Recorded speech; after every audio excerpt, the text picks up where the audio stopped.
Welcome back. It's the year of cake and I am wanting just a classic chocolate cake today. Chocolate on chocolate. That's what I want.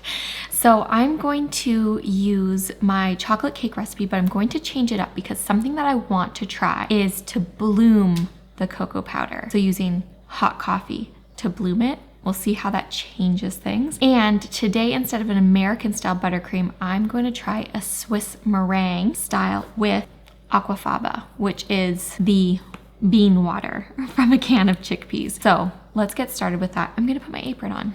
Okay, apron's on. Let's get this bean water. So I'm gonna open up this can. Why I want to start with this first is we have to heat it up. Heat this water up with some sugar, and then it has to cool fully before we can make the frosting. So might as well start with this now. So I've got just a bowl and a strainer. So we'll save these chickpeas, make something for dinner with them. Okay, so we've got the aquafaba. I need 1 cup and a quarter of this, and I'm going to put it in a pot, and so I'll bring this pot over. Okay, so I'll just measure out. So that can gave me 1 cup. So you know what? We're just gonna do 1 cup. We'll make it work. So I have the 1 cup of aquafaba in the pot. I'm going to add in a cup of sugar. Okay, so I'm going to let that cook on the stove. I'm just gonna heat it up until the sugar has dissolved. Then I'll turn off the heat, let it completely cool. Then we can make the frosting with it. So let's make the cake batter recipe right now. All right, to start things off with the cake batter today, I am going to make the vegan buttermilk. I have 1 cup of oat milk. I like to use oat milk, but you can use a non-dairy milk. And I'll add in 2 tablespoons of apple cider vinegar. Stir this together and set it aside. While that buttermilk comes together, we're going to mix the dry ingredients. So I do have my stand mixer here. You can use a hand mixer as well. So today I've decided to change things up with the flour as well. So I wanted to see what happens when I do 2 cups of all-purpose flour, which is what I've got here, and 1 cup of cake flour. I'm also adding in 2 teaspoons of baking soda and 1 teaspoon of salt. And what I would regularly do is add in the cocoa powder now, but I'm going to bloom that. So we'll mix this together. And I'm gonna put this aside. And we're gonna move back to our buttermilk. So our buttermilk has been sitting for a little bit. I'm now going to add in our sugar and our vanilla. For the sugar, I have 1.5 cups of sugar. It's a lot, but it's cake, so. And I have 2 tablespoons of vanilla extract. I'm gonna mix this together. I almost forgot to add the oil. So I've got 3/4 cup of oil as well to add in. Even when I have the ingredients right in front of me, sometimes you forget. So it's good to look at your surroundings, check your recipe. Okay, that is combined now. One of the changes that I made to my chocolate cake recipe for this attempt, this change up, is I've removed 1 of the cups of non-dairy milk from the recipe, and I've decided to do 1 cup of coffee to mix in with the cocoa powder to bloom it. I've never bloomed cocoa powder before. It's essentially, my understanding, will make it taste more chocolatey. So let's try that. I'll make a cup of coffee now. I have my coffee. I need another bowl. Okay, I poured a double espresso shot and then I added water. So it's 1 cup, and we'll add that in here.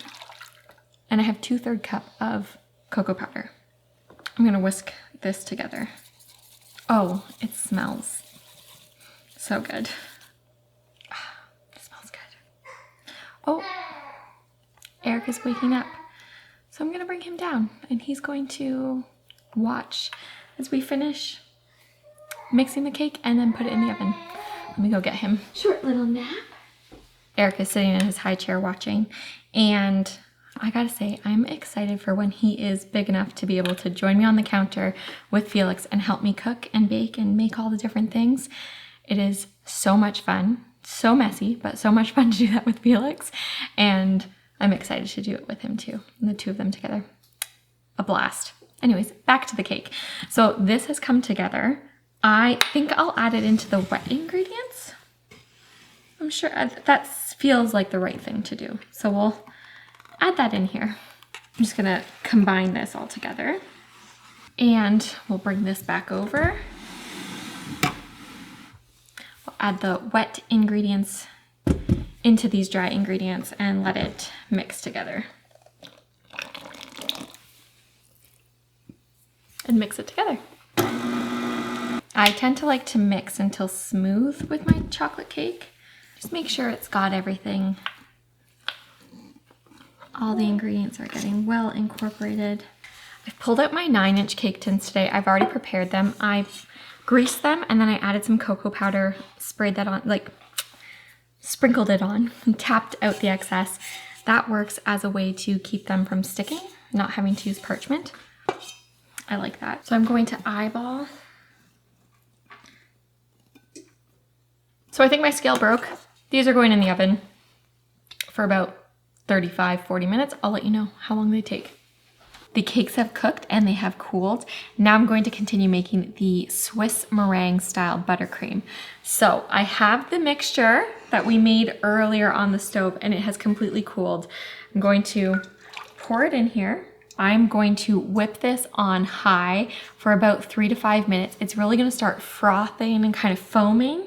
I'll show you what it looks like, but we'll let it whip and I'll get other things ready.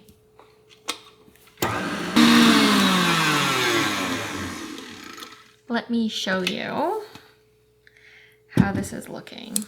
So that has been whipping for, how long has that been? 5 minutes?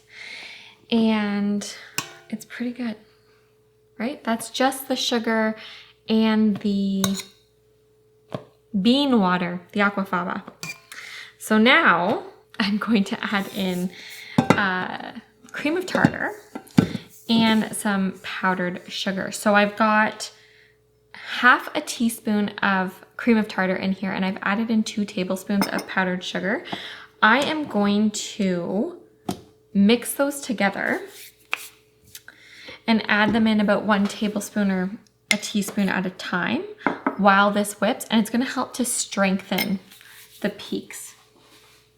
So let's do that. And I'll bring the camera over this time and you can watch how this all works. So let me bring the camera.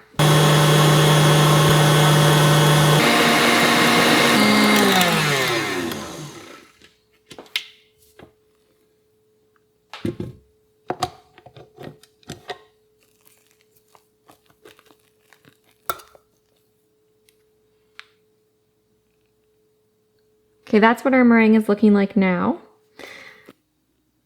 I'm going to add 1 tablespoon of sugar at a time until the rest of this cup of powdered sugar has been incorporated. Okay, the next step for this icing is I am going to add in vegetable shortening and vegan butter. I have about a cup of vegetable shortening and 3/4 cup of vegan butter. And I'm just going to add a little bit at a time. I've made this icing a couple times and it always looks worse before it gets better. So it essentially is going to start looking like it's curdled, but we're gonna whip this in.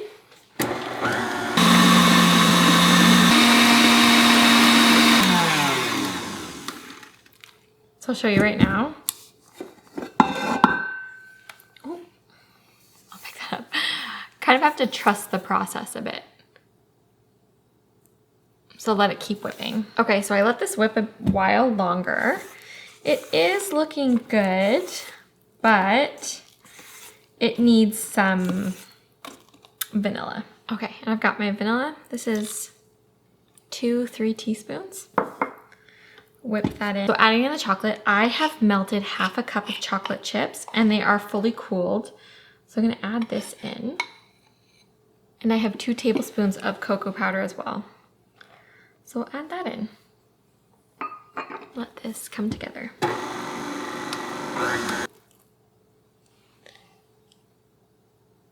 Give it a little taste. Such a nice buttercream. It's so fluffy, airy, not super sweet. It's very different from an American buttercream. I like it.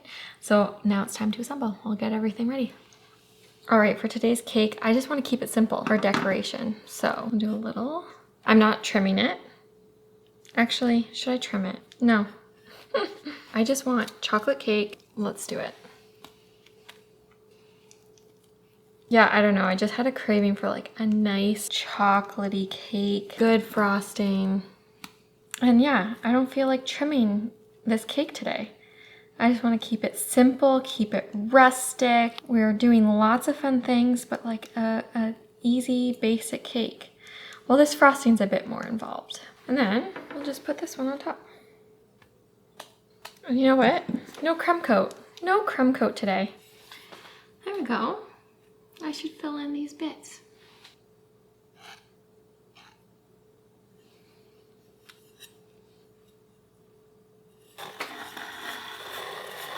Now, I have some chocolate. I want to shred it.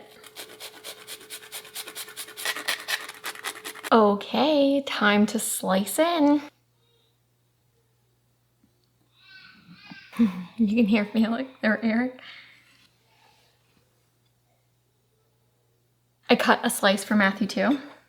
Let's try it. I like that frosting. The cake is good. The cake is okay. It's a little drier. Maybe it's because of the cake flour, but the frosting with it is so good. Okay, what would help this would be cutting these into layers, adding frosting in between, maybe even a simple syrup, so like to soak it. I think I'd stick with all-purpose flour next time. Oh, but this frosting is so good. Yeah, change it up next time. I think I'd go back to my original cake recipe. Maybe still do the coffee, but not change the flour and see how that turns out. Still a good cake. That icing is really good. That kind of takes it where I wanted it to go. But yeah, that's this week's cake. It's nice to try different things. A little different, bigger size, more rustic, different frosting, change up the recipe. Yeah, it's fun. What should I do next week? I'll have to think about that. Anyways, I hope that you're enjoying watching me test out things in the kitchen and trying out these different cakes. I will see you next week. And that is my cue. Eric needs me. Okay, bye.